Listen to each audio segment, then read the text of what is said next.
जाओ अश्वसेना, अर्जुन का वध कर अपने ऋण से मुक्त हो जाओ।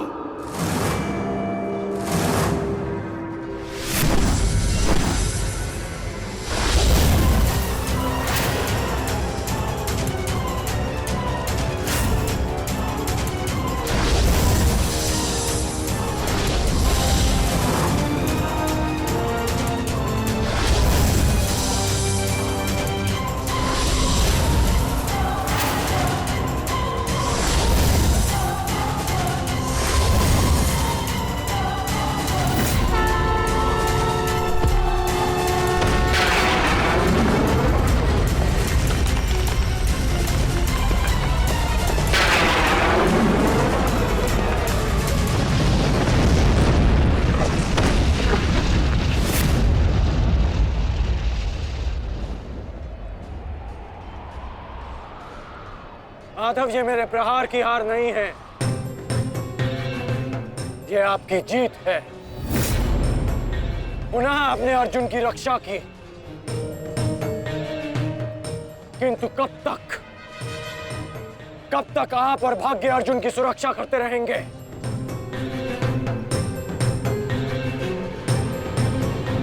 पार्थ, रथ का पहिया निकालने में मेरी सहायता करो।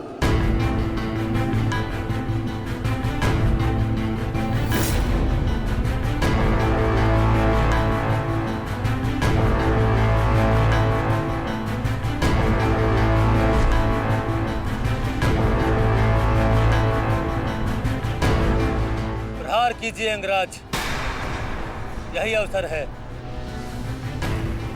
अपनी प्रतिज्ञा पूर्ण कीजिए। मैं निशस्त्र पर प्रहार नहीं करता सत्यसेन, चाहे वो किसी भी पक्ष का हो। इससे योद्धा की कायरता सिद्ध होती है। धनुष उठाओ पार्थ, बाण संधान करो।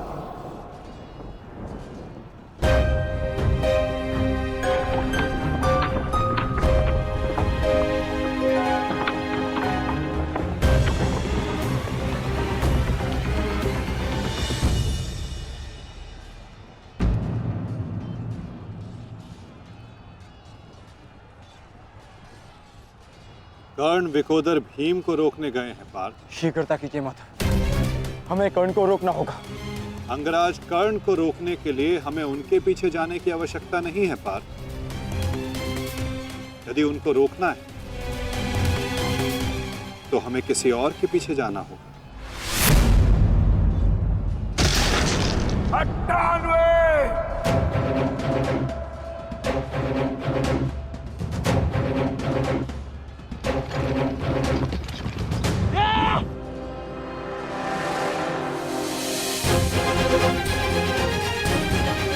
मामा श्री, मेरी रक्षा कीजिए, मुझे जीवित नहीं छोड़ेगा। मामा श्री, मेरी सहायता कीजिए मामा श्री।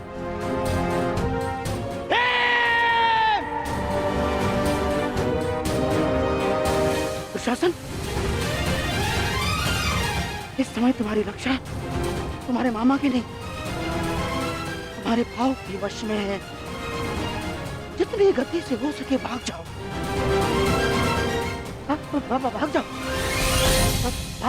भाग जाओ दुशासन।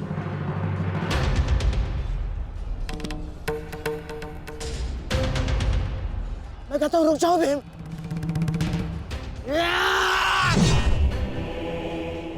और मैं कहता हूं मेरे सामने मत रुकना मामाश्री। आपका अंत करने की प्रतिज्ञा मेरी नहीं, मेरे अनुज सहदेव की है। परंतु आज आपने मेरे प्रतिज्ञा के मध्य आकर मेरे हाथों से अपना अंत निश्चित करवा लिया है।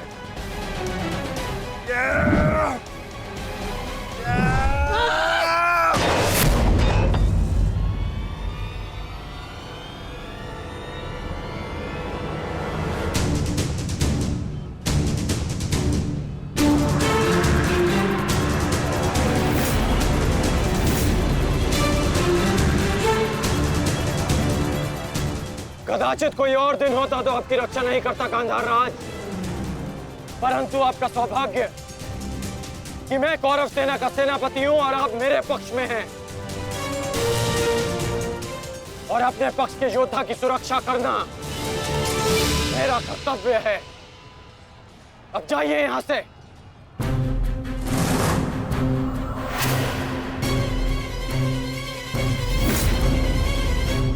नहीं करण, अभी नहीं, चेतावनी देता हूं, मेरे प्रतिज्ञा के बीच में से हट जाओ।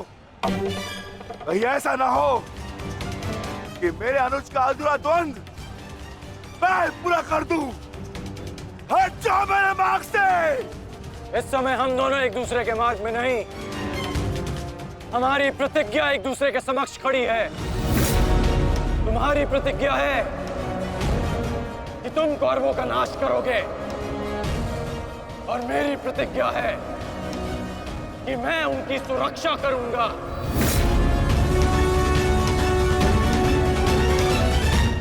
हम दोनों में से किसी एक को तो अपने मार्ग से हटना होगा भीम, और इसका परिणाम केवल द्वंद्व से निकलेगा। तो आ जाओ भीम।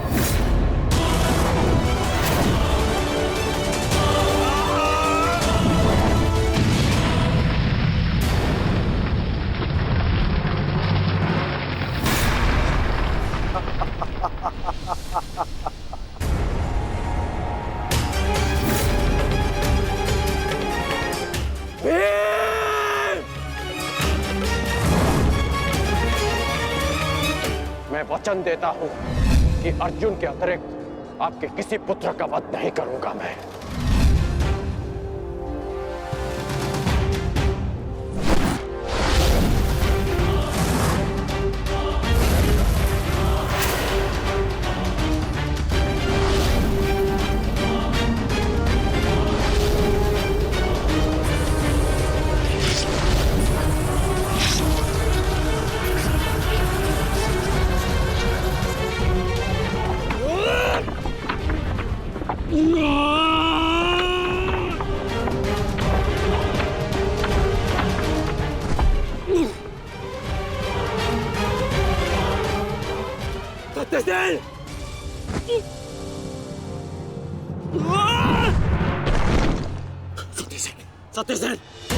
सत्यसेन, तुम्हें कुछ नहीं होगा।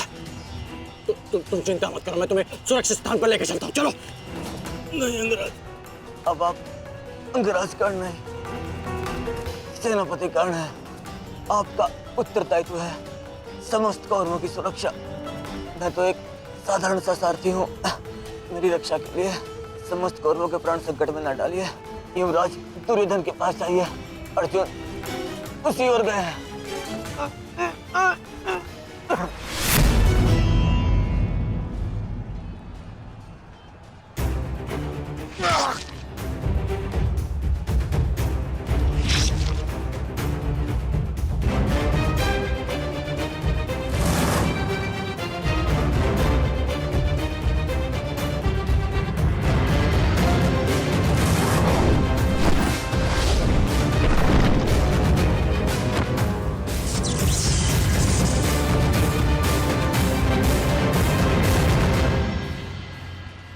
प्रतिज्ञा ने तुम्हें बचा लिया भीम।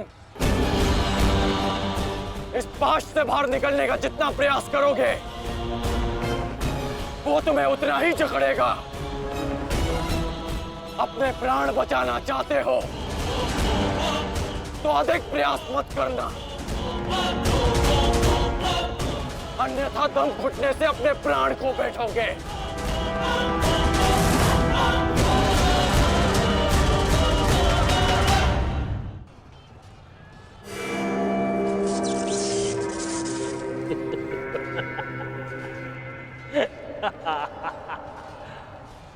वाह विक्रोधर, वाह क्या दृश्य। मुझे उस सभा का स्मरण हो गया जब मैं पांचाली को घसीट कर लाया था। दुशासन!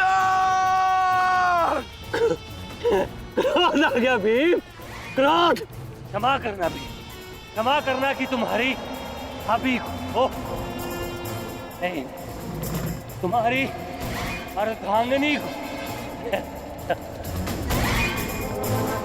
इस समय तुम्हारी अर्धांगिनी है या भाभी? एक एक माह बांट कर रखा है या फिर एक एक वर्ष? ठीक कहा था अंगराज, उचित कहा था।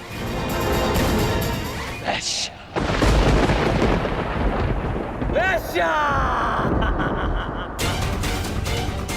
मन करता है अपने ज्येष्ठ का प्रतिशोध लेने के लिए उस पांचाली का जहां कुरुक्षेत्र में वस्त्राहरण करूं, विक्रोधर बार बार वस्त्राहरण करूं।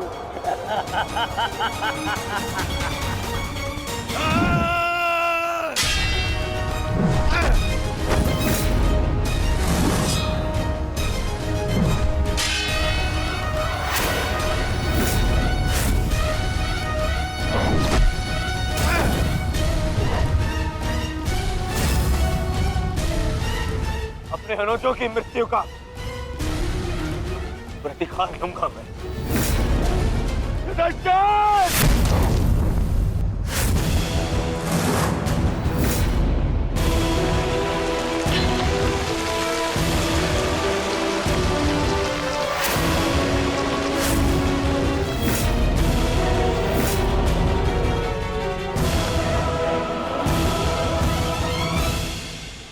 तुम भूल रहे हो दुर्योधन, इस पांडव का एक अनुज भी है और उसका नाम है अर्जुन। अर्जुन! दुर्योधन को जाने दो। तो छुड़ा लो कर्ण। इससे पहले भी रंगभूमि में तुम इस अस्त्र से दुर्योधन की रक्षा कर चुके हो। स्मरण है ना?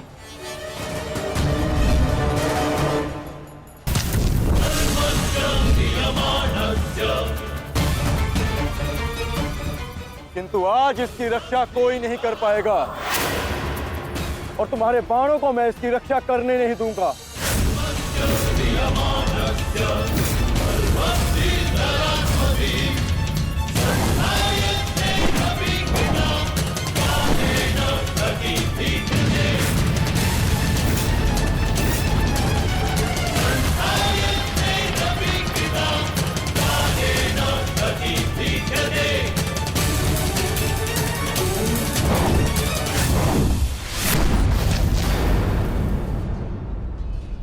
यदि यहां मेरा मित्र संकट में है तो वहां तुम्हारा ज्येष्ठ भी संकट में है अर्जुन।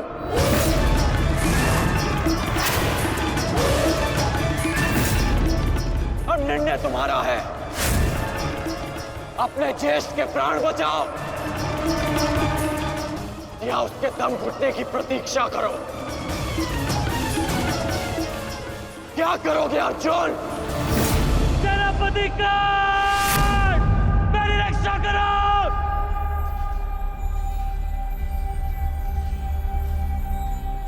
असंभव। भीम तो बंधन में बंधा है, फिर तो शासन क्यों चीख रहा है?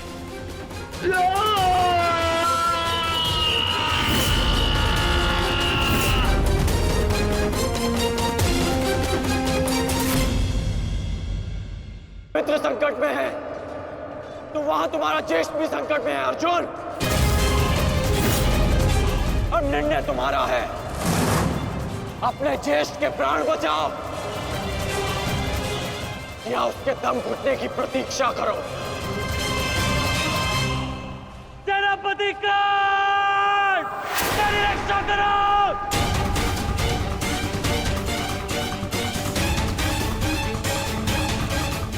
संभव।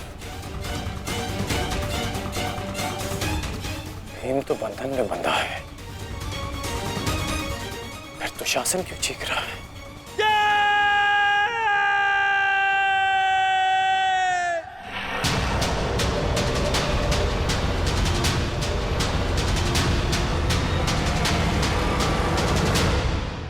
तुम ये सोच रहे हो ना कर्ण कि विकोदर भीम तुम्हारी पाश से कैसे निकल गए? कदाचित तुम भूल रहे हो कि विकोदर भीम पवन पुत्र है और पवन को कौन रोक सकता है?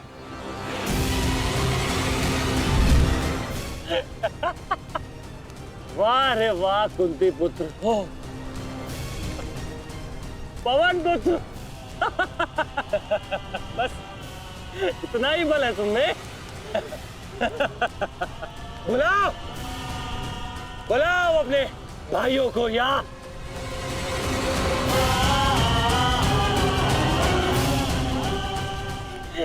5 पिताओं को।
क्या कहा था तुमने? आज फिर से पांचाली का वस्त्रण करेगा? मैं आज और इसी क्षण तुम्हारे प्राण हर लूंगा, घृणित दुशासन।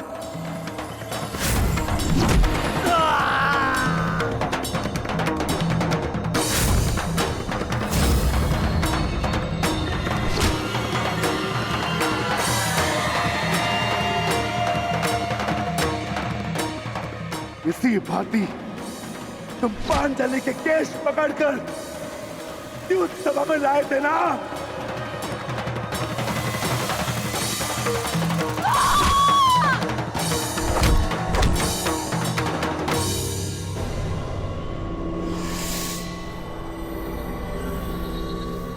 बुला दुशासन, बुला बुला अपने उस ज्येष्ठ भ्राता को जिसके कारण आज तेरी यह दशा हुई है।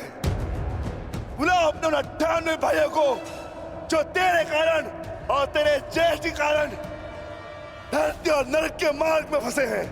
बुला दुशासन बुला। आज तो तू बुला तुझको।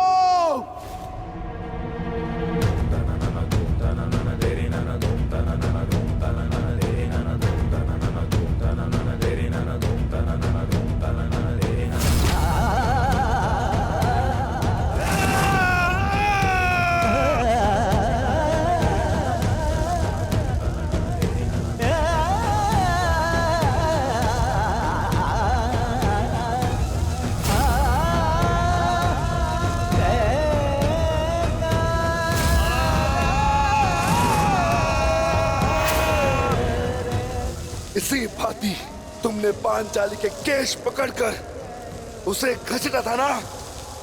चल दुशासन।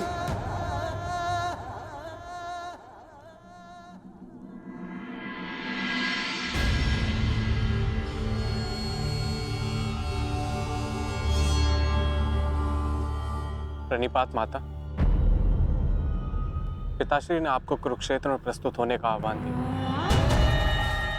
आशा करती हूँ वृकोदर, युद्ध समाप्त होने के पश्चात आपकी पत्नी पुनः अपने केश बांध सकेगी। मुझे विश्वास है पांचाली, इस आने वाले युद्ध में मैं वृकोदर भीम उस दुशासन की छाती फाड़कर उसके छाती के लहू से तुम्हारे केश सींच पाऊंगा।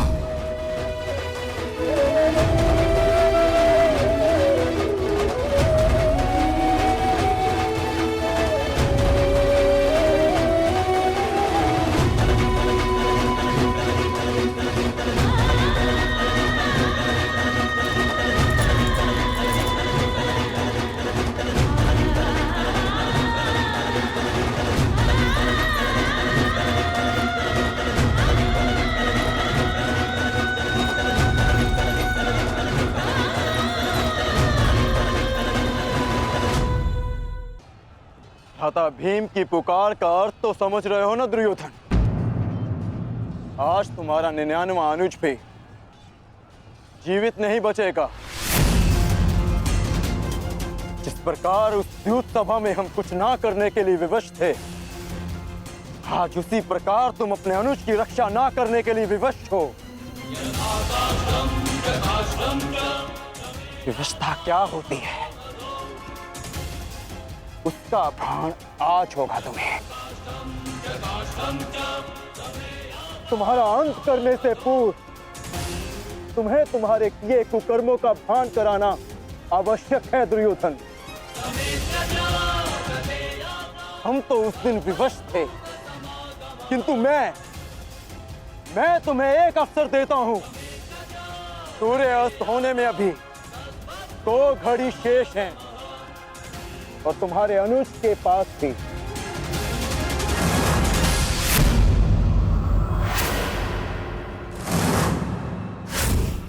जाओ, बचा सकते हो तो बचा लो अपने अनुज को।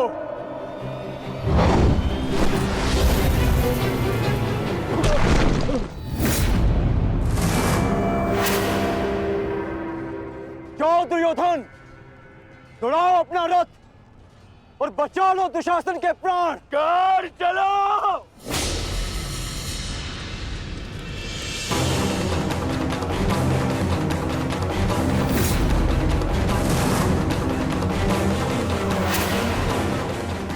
स्मरण रखना कर, आज किसी के रथ का वेग भ्राता भीम के प्रहार से अधिक शक्तिशाली नहीं होगा। आज पांचाली के अपमान का प्रतिकार लेने से कोई नहीं रोक सकता भ्राता भीम को।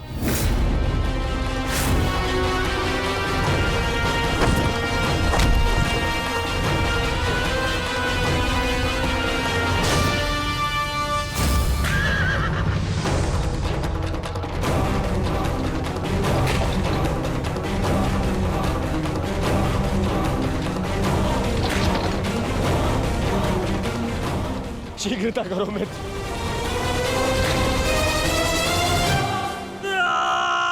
चीखो दुशासन चीखो, इतना चीखो कि अंधायुक्त तुम्हें सुन तो सके कि जिन्हें द्रौपदी का क्रंदन दिखाई ना दिया उन्हें तेरा ये रुदन सुनाई तो दे। चीखो दुशासन, कि संसार को संदेश मिले कि क्यों किसी स्त्री का अपमान नहीं करना चाहिए। एक नारी के टूटे हुए दर्द के टुकड़े जब छाती में चुभते हैं तो कैसा लगता है? गति बढ़ाओ मित्र, मेरा अनुज संकट में है।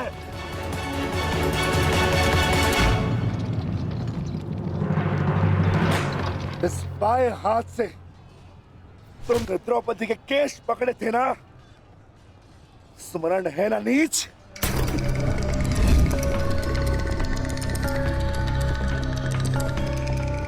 तुमने पांचाली का नहीं, समस्त नारी जाति का अपमान किया है।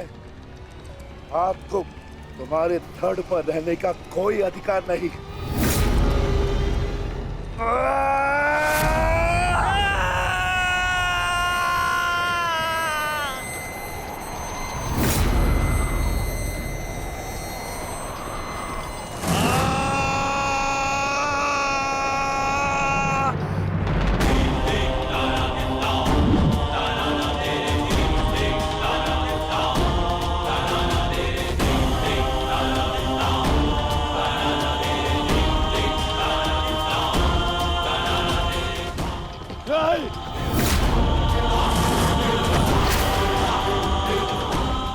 इसी दाएं हाथ से तुमने द्रौपदी का चीर पकड़कर खींचा था ना?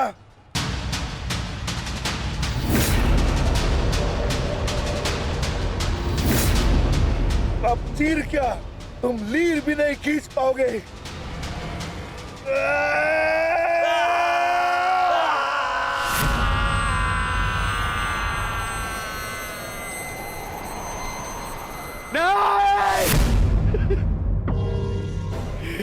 बस करो संजय, बस करो, मुझे कुछ और नहीं सुनना। दुशासन!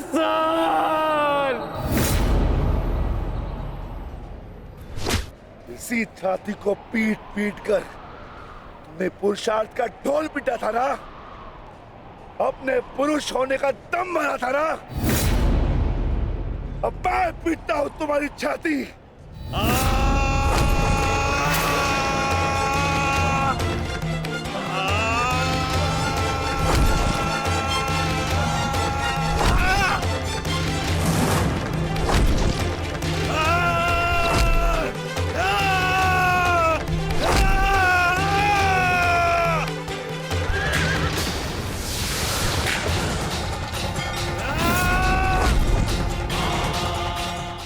दुशासन, तुमने क्या कहा था पांचाली को?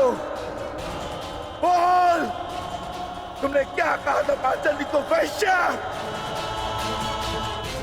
बोल दुशासन, फिर से बोल।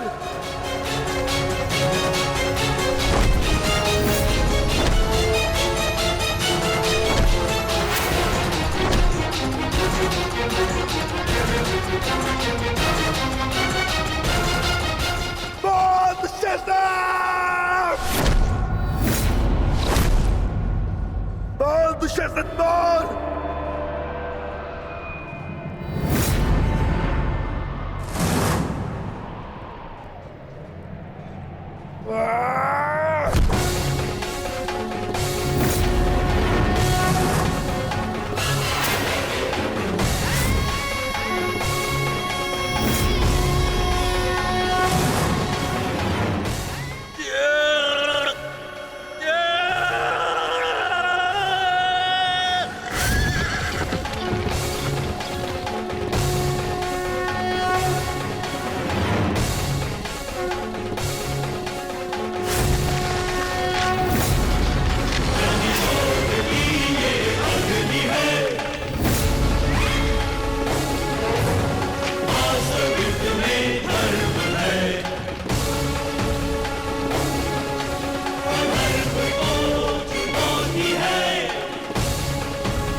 मैं पांडुपुत्र था,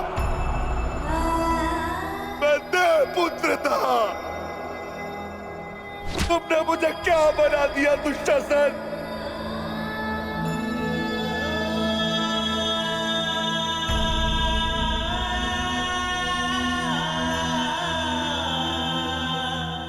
तुमने मुझे पशु बना दिया, तुमने मुझे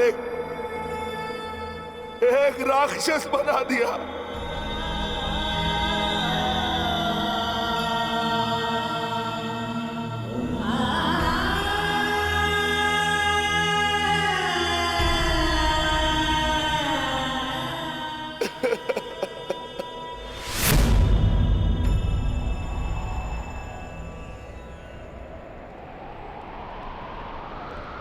मैंने अपनी प्रतिज्ञा पूर्ण की पांचाली,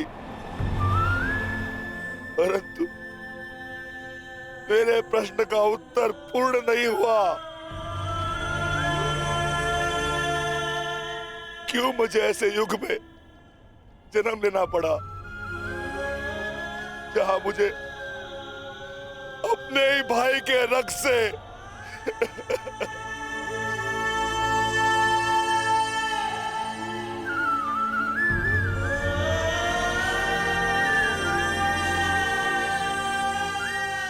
ऐसा क्यों हुआ पांचाली? ऐसा क्यों हुआ?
देख रहे हो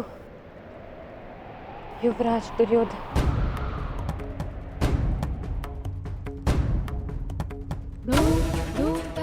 देख रहे हो अंगराज कर्ण, ये लहू, ये रक्त, ये 5 गांव ना देने का मूल्य नहीं।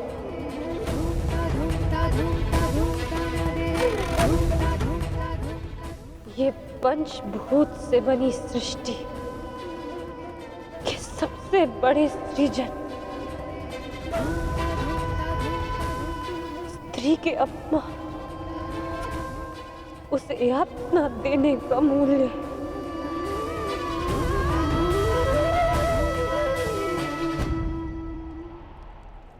एक स्त्री, एक माता, एक पत्नी का जब जब अपमान होगा,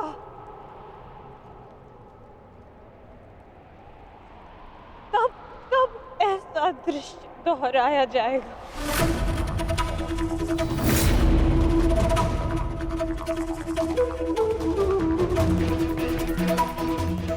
तब तब ऐसा दृश्य दोहराया जाएगा दुर्योधन।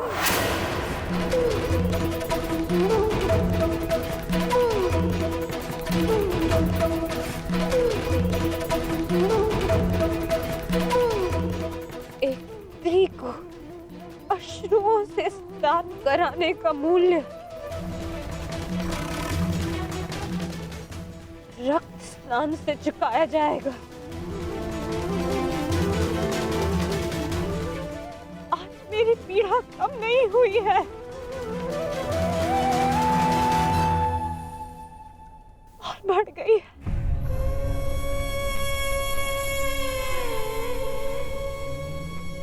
इस संसार में किसी को भी द्रौपदी जैसा भाग्य ना मिले, जिसे अपने ही कुल के सामने, अपने ही कुल के पुरुषों के हाथों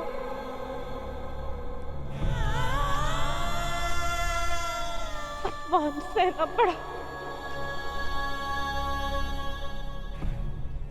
और अपने ही कुल के वंशजों के रक्त से स्नान करना पड़ा।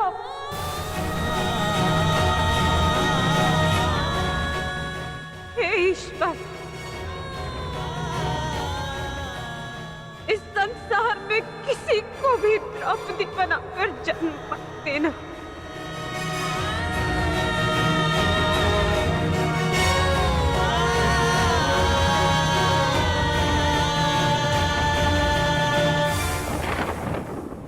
आपके लिए अपने प्राण देकर प्रसन्नता होगी मुझे, क्योंकि मेरे माता पिता ने आज तक मेरा मुख नहीं देखा, और मेरे लिए आप ही मेरे पिता और आप ही मेरी माता हैं। मेरा भाई,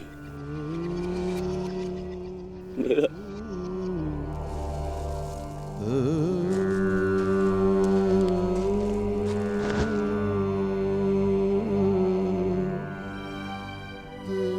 दुशासन,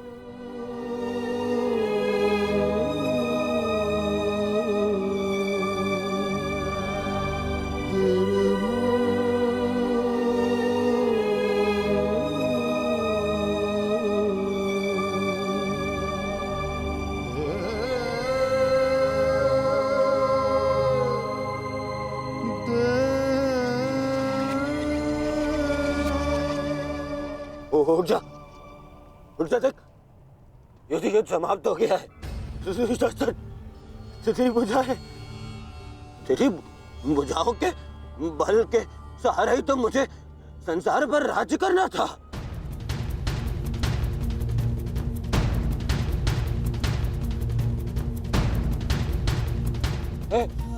हे दुशासन, मेरा अनुज नहीं, तेरी आंखें का तू अनुज, मुझे यूं अंधकार में छोड़कर मत जा अनुज। मैं हमारे पिता के भांति अंधा हो जाऊंगा, अंधा हो जाऊंगा। चलो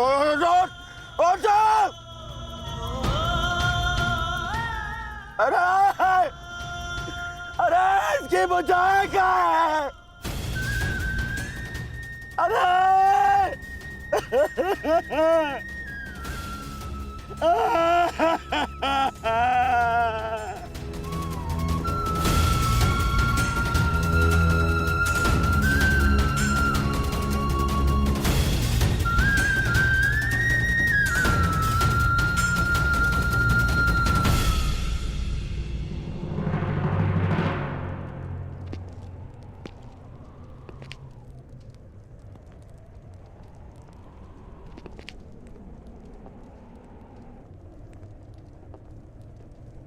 कदाचित तुमने अपने अनुज दुशासन की भुजाओं के बल से ये संसार जीतना चाहा होता दुर्योधन।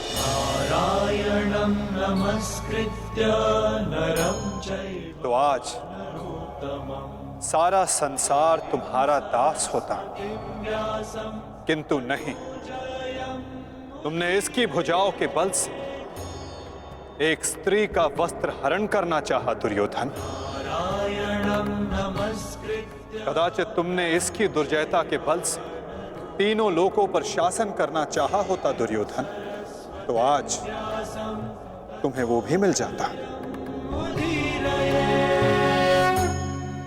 परंतु नहीं, तुमने ऐसा नहीं किया दुर्योधन। तुमने अपने अनुज दुशासन के मन में कुटिलता और कुचक्र का षड्यंत्र रच दिया।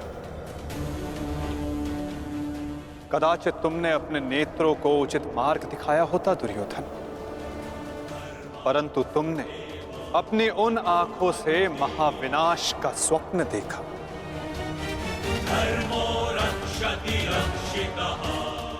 स्मरण रहे दुर्योधन, नियति, धरती और प्रकृति ये तीनों स्त्री हैं,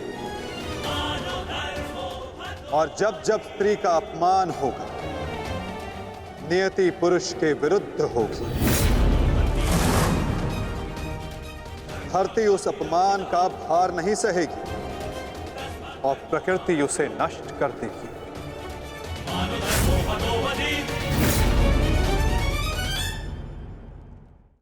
क्यों खेला तुमने जुआ दुर्योधन?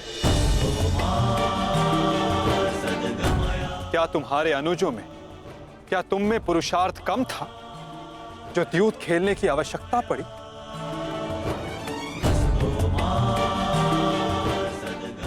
इसी द्यूत के कारण एक स्त्री पहले अपने ही अश्रों में नहाती है और अब अपनों के ही रक्त से।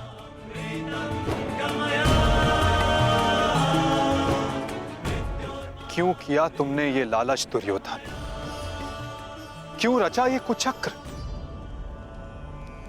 इसी द्यूत, इसी कुचक्र, इसी लालच के कारण रचता है ये युद्ध, ये महाविनाश, ये महाभारत।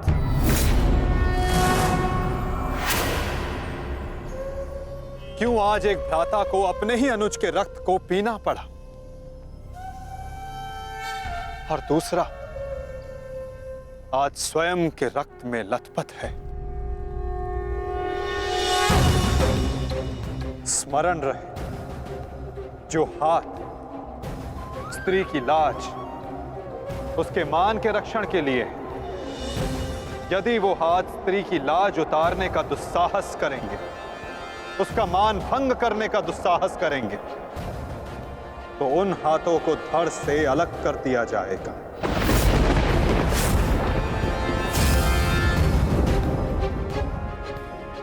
जो वस्त्र हरण करेंगे, उनका प्राण हरण होगा। जब जब किसी की आंखें अनुचित होता देखना स्वीकार करेंगी, तब तब उन आंखों को बंद होना होगा।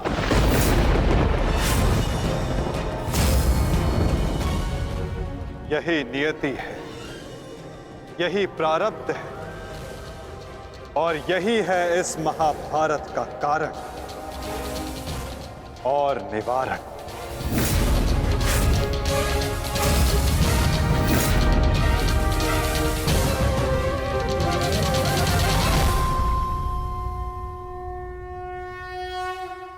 हरण करेंगे, उनका प्राण हरण होगा। जब जब किसी की आंखें अनुचित होता देखना स्वीकार करेंगी, तब तब उन आंखों को बंद होना होगा। यही नियति है, यही प्रारब्ध है, और यही है इस महाभारत का कारण और निवारण।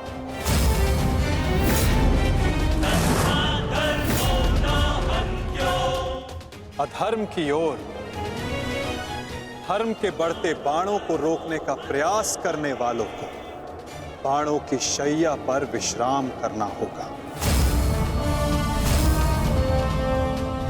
जो अधर्म की आज्ञा पर शीश झुकाएंगे, उन्हें स्वयं का शीश कटाना होगा।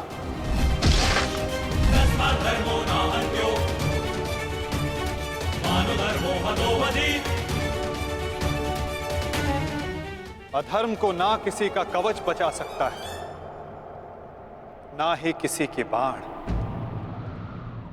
ऐसा कोई रथ नहीं जिस पर अधर्म चढ़कर अपने लक्ष्य तक पहुंच सके। ग्रास लेगी ये धरा उस अधर्मी को भी और अनचाहे उसका साथ देने वाले के रथ को भी। जो एक झूठे वचन के लिए सत्य के चक्र के समक्ष आकर खड़ा होगा, उसे स्वयं सत्य के चक्र के साथ धंसना होगा।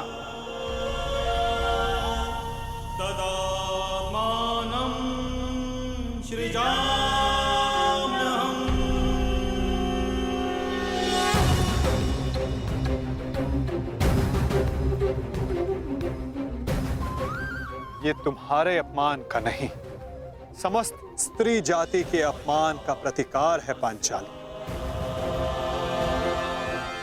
संसार को समझना होगा कि कभी किसी स्त्री को प्रतिशोध के लिए ना ललकारें,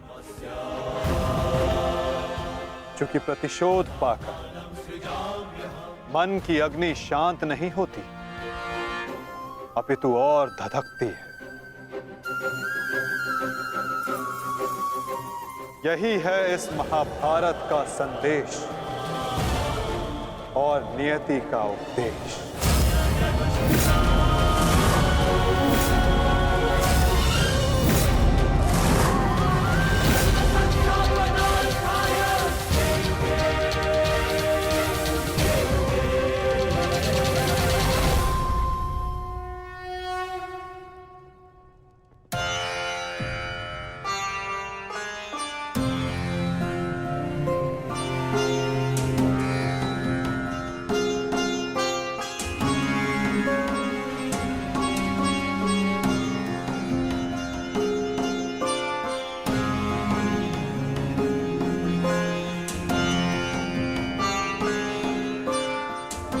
अपने आप को संभालो मित्र, एक योद्धा को रोकर विदा नहीं करते।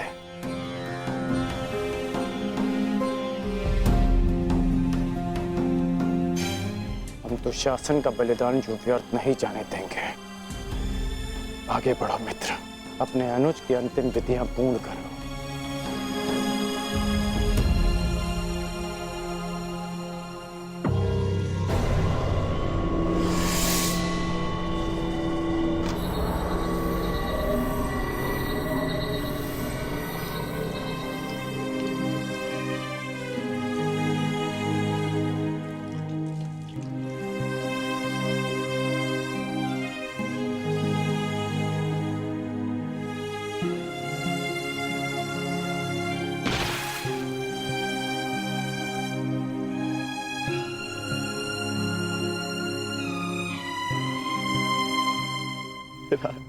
अच्छा, प्रेहि प्रेहि पतिभिः पूर्वैर्भिः यत्रा न पूर्वे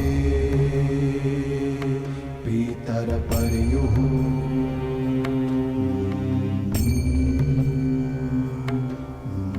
भूभराजना स्वधया वरुणं च दिवम्। पुत्र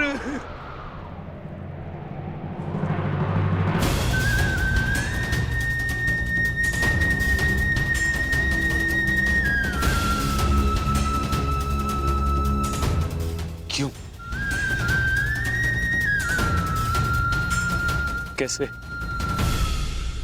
कैसे होने दिया तुमने ये? तुम्हारा अनुज तुम्हारा उत्तरदायित्व था, उसकी रक्षा कैसे ना कर पाए तुम? मैं नेत्रहीन हूं पुत्र, परंतु ऐसा प्रतीत होता है जैसे किसी ने मेरा एक नेत्र छीन लिया है।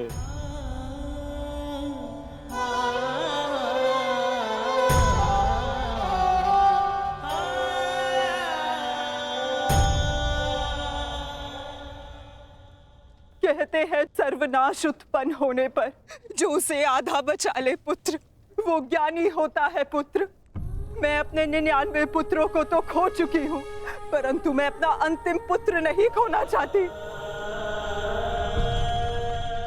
नहीं खोना चाहती।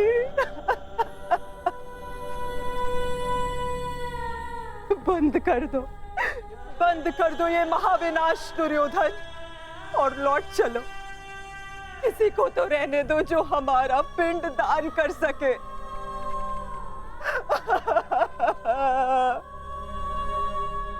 चलो पुत्र, लौट चलो। नहीं, अब इस युद्ध को रोका नहीं जा सकता। मैं इस युद्ध के ऐसे पड़ाव पर पहुंच चुका हूं जहां से पीछे लौटना संभव नहीं। ये दलदल या तो मुझे निगल जाएगा और या मैं इसे समाप्त कर दूंगा।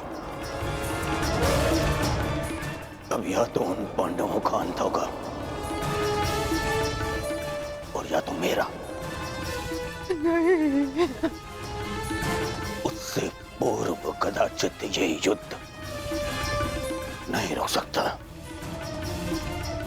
अब ये युद्ध ना मुझे राज्य के लिए लड़ना है और ना ही सम्राट बनने के लिए। ये युद्ध करना है प्रतिकार के लिए।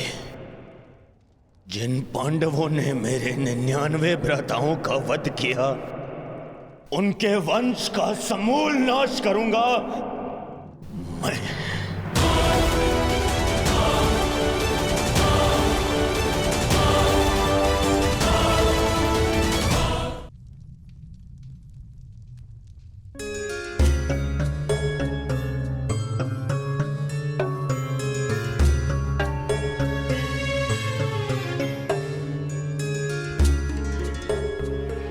किस चिंतन में डूबे हो युधिष्ठिर?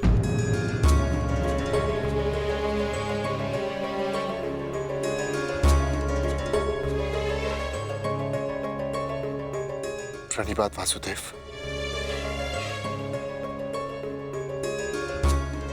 तुमने मेरे प्रश्न का उत्तर नहीं दिया युधिष्ठिर। हाँ वासुदेव, मेरा मन अशांत है। बुद्धि पर जैसे भ्रम की धूल सी जमी है। समझ में नहीं आ रहा है वासुदेव कि इस महायुद्ध से हमें क्या प्राप्त होगा। आश्चर्य, धर्मराज के मन में ऐसा असमंजस। वासुदेव, मैं आपसे निवेदन करता हूं कि मुझे धर्मराज कह के मत पुकारिए। इस धर्म युद्ध में बिखरे अधर्म की छींटें मुझ पर भी पड़ी हैं। मैं धर्मराज कहलाने योग्य नहीं हूं वासुदेव। युद्ध में शरीर और सेना के बल से अधिक महत्वपूर्ण आत्मबल होता है युधिष्ठिर। और इस प्रकार युद्ध के मध्य में सम्राट का मन दुर्बल पड़ जाए, ये उचित नहीं है। तुम ये मत भूलो युधिष्ठिर कि ये महायुद्ध केवल तुम्हारा नहीं है, ये संपूर्ण भारतवर्ष की उस प्रजा का भी है जो न्याय चाहती है, जो अधर्म से मुक्ति चाहती है, जो तुम्हें हस्तिनापुर का योग्य उत्तराधिकारी मानते हैं, जो तुम में भारत का योग्य सम्राट देखते हैं। इस युद्ध में तुम्हें सम्राट बनते देखने के लिए अनगिनत सैनिकों ने अपनी आंखें बंद कर ली युधिष्ठिर। और आज भी अनगिनत सैनिक सज्ज हैं अपना बलिदान देने के लिए। एक सम्राट का कर्तव्य है कि वो अपनी सेना, अपनी प्रजा का मार्गदर्शन करे, ना कि स्वयं दुविधा में फंस जाए।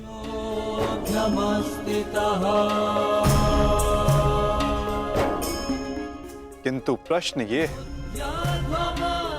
कि सम्राट के मन में ये प्रश्न आया क्यों? कहीं सम्राट को ऐसा तो नहीं लगता कि उनके प्रिय अनुज महायोद्धा अर्जुन पूरे मनोयोग के साथ भाग नहीं ले रहे? कदाचित इसीलिए अंगराज अब तक युद्ध क्षेत्र में है। अंगराज का वध केवल अर्जुन के हाथों संभव है। यदि युद्ध भूमि में अर्जुन अंगराज का वध कर देते हैं तो अवश्य ये संभव है युधिष्ठिर।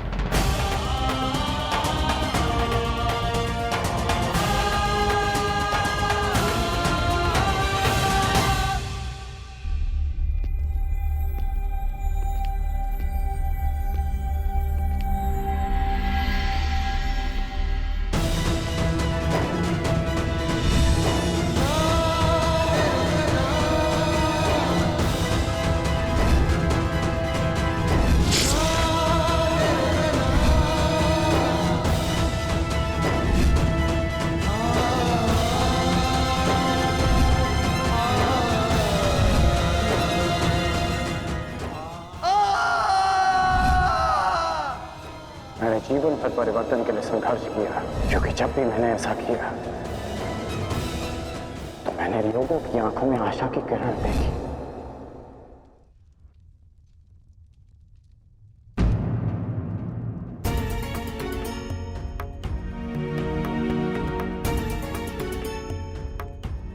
जिस परिवर्तन के लिए तुम लड़ रहे हो उसके लिए सबसे पूर्व तुम्हें सशक्त होना होगा कर्ण।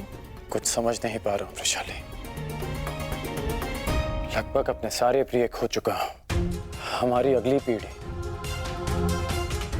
जिसके लिए मैंने परिवर्तन का स्वप्न देखा था वो तो बची ही नहीं। फिर इस परिवर्तन का क्या लाभ?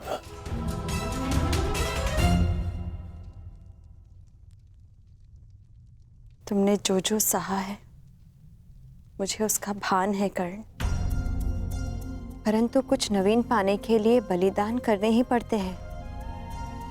युद्ध में योद्धा वीर गति प्राप्त करता है ये भी जानते थे। धन की, प्राण की, अपनों की हानि होती है ये भी तुम जानते थे कर्ण।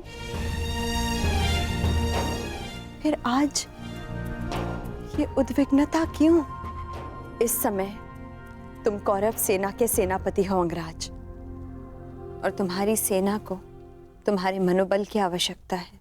उन्हें एक सशक्त सेनापति चाहिए, ना कि एक टूटा हारा योद्धा। हम सबको तुम पे विश्वास है कर्ण, मुझे तुम पर विश्वास है। तुम ही हो कर्ण जो ये परिवर्तन ला सकते हो।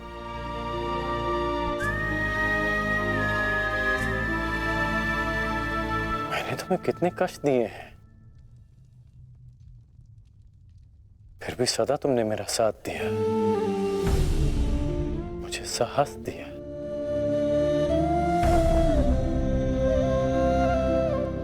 मैंने सदैव परिवर्तन चाहा है, उसमें विश्वास रखा है, पर आज स्वयं को संभाल नहीं पा रहा हूं मैं।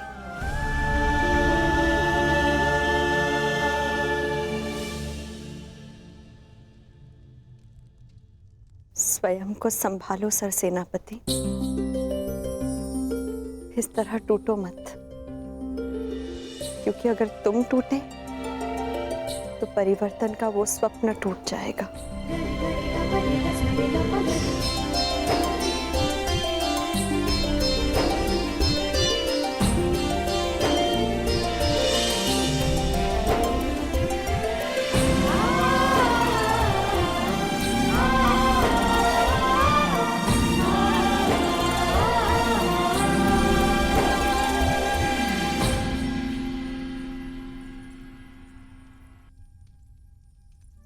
जी